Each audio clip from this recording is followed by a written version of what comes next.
Hi, and welcome to Notifyre. In this video, you will learn how to edit team member roles and configure number permissions. Let's get started. Navigate to your team settings by clicking on Settings, Account, and select the Team tab at the top of the page. Find the team member you want to update, then click the three dots in the same row, then click on the Edit Role option.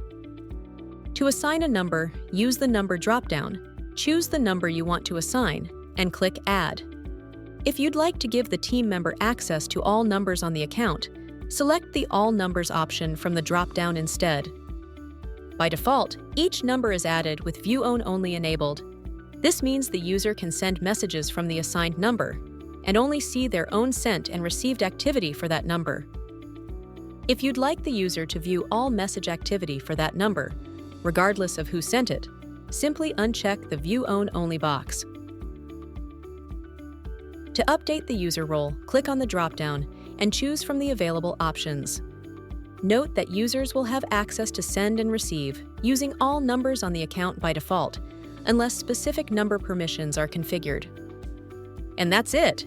Once you click Update Role, you will have successfully updated a team member's role and number access. Thanks for choosing Notifyre. For more tips and tutorials, visit our support page or contact our 5-star support team.